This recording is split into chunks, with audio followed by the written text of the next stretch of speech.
जब संपूर्ण वैभव होते हुए भी प्रभु श्री राम का मन व्याकुल था, तब गुरु वशिष्ठ के ज्ञान ने उन्हें विषाद से बाहर निकाला। सुनिए बकुल जी की वाणी में। जय श्री राम। स्वागत है सबका। और आज 27 जनवरी है। आज के मणिके में गुरु वशिष्ठ प्रभु श्री राम को क्या बतलाते हैं। कल हमने देखा कि उन्होंने मोक्ष के द्वार के 4 द्वारपाल के बारे में बताया था। आत्मसंयम, अनुसंधान, संतोष और सत्संग। अब क्या बताते हैं, इस श्लोक के बाद हम आगे बढ़ेंगे।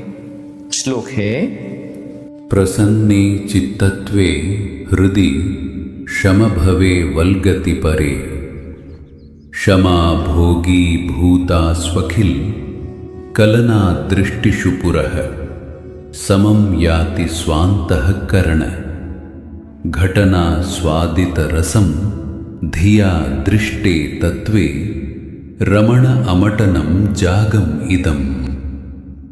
अर्थ है, जब मन शांत हो जाता है और परम सत्य की ओर लपक उठता है, जब मन को विचलित करने वाली विचार तरंगे शांत हो जाती है, जब शांति की अजस्त्र धारा बहने लगती है, जब हृदय परमात्मा के आनंद से भर उठता है और जब हृदय में सत्य के दर्शन होते हैं, तब यही संसार आनंद का धाम बन जाता है।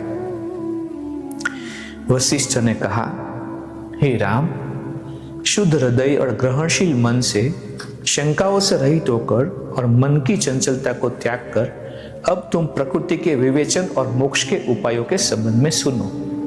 तो आज तो कल गणतंत्र दिन था और आज से हमारे लिए मोक्ष के लिए क्या क्या करना चाहिए वो सब उपाय के बारे में बता रहे हैं। जब तक उस परमात्मा की आत्मानुभूति नहीं होती, तब तक जन्म मरण के भयानक दुखों का अंत संभव नहीं। यदि अज्ञान पूर्ण जीवन रूपी घातक सर्प पर यही और अभी विजय नहीं पा ली, तो इस जन्म में ही नहीं बल्कि अनंत जन्मों में भी असीम दुखों का भोगना होगा। इन दुखों की अवहेलना तो नहीं की जा सकती, पर इन पर बुद्धिमत्ता पूर्वक विजय प्राप्त की नहीं जा सकती। मैं तुम्हें यह शिक्षा दूंगा। कौन सी?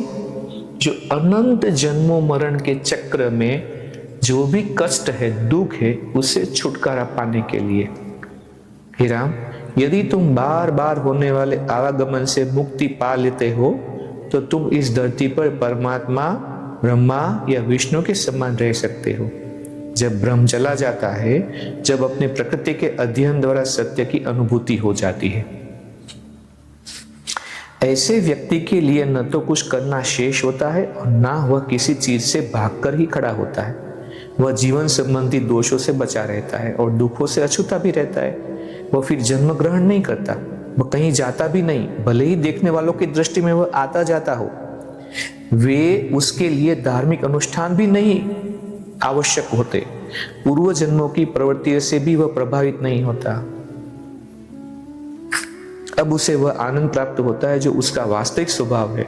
यह आनंद आत्मज्ञान से ही प्राप्त होता है, किसी अन्य साधन से नहीं।